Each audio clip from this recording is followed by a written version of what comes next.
እንኳን ለ85ኛው የጀግኖች አርበኞች በዓል አደረሳችሁ። ሚያዝያ 27 ቀን ኢትዮጵያውያን ጀግኖች አርበኞች የፋሽስት ወረራን የቀለበሱበትና የኢትዮጵያን ሉዓላዊነት ሙሉ በሙሉ ያስከበሩበት በዓል ነው። አርበኝነት ማለት ለሀገር ያለ ዋጋ የሚከፈል ከራስ ወዳድነት የነጻ መስዋዕትነት ነው። ዓላማውም ሀገርና ሕዝብን ብቻ ማዕከል ያደረገ ነው።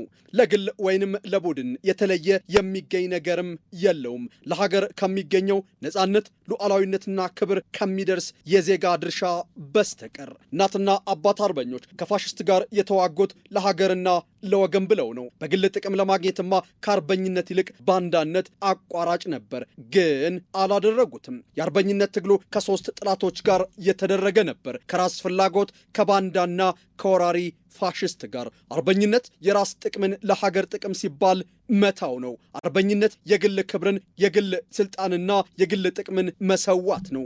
ይህንን ለመቀበል ከጠላት በፊት ራስን ማሸነፍም ይጠይቃል። ባንዳዎች ማለት ራሳቸውን ማሸነፍ ያቃታቸው ናቸው። የግል ጥቅምና ክብርን ማሸነፍ ሲያቅታቸው የሀገራቸውን ክብርና ጥቅም ይሸጣሉ።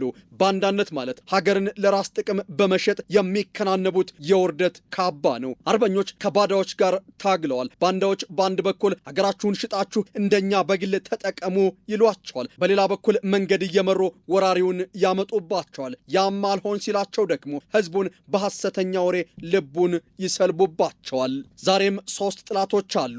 መልክና ስም ብቻ ቀይረዋል። በሌላ በኩል ዛሬም በየመስኩ የተሰማሩ ኢትዮጵያውያን አርበኞችም አሉ።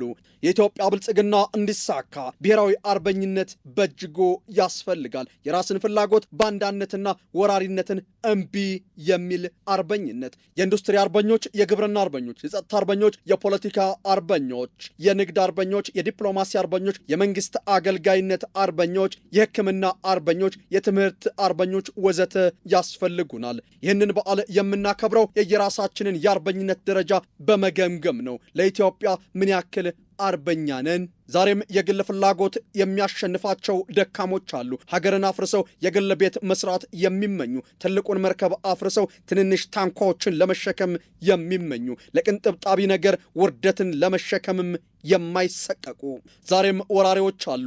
በአካል ሀገርን ለማፍረስ ካሰፈሰፈው በተጨማሪ ድህነት፣ ኋላቀርነትና ሌብነት የሚባሉ እንደ ሰርዶ ሀገርን ወረው ሽባ የሚያደርጉ ጠላቶች አሉ።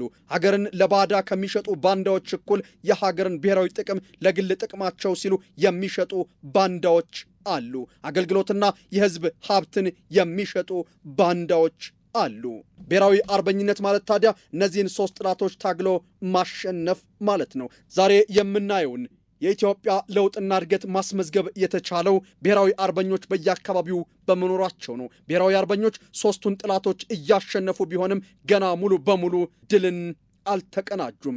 ድሉ እንደ ሚያዝያ 27 የሚታወጀው ኢትዮጵያ የአፍሪካ የብልጽግና ተምሳሌት ስትሆን ነው። እንዲሁም ኢትዮጵያ በዓለም ደረጃ ከሚገኙ ሀያላን ሀገሮች አንዷ ስትሆንም ነው።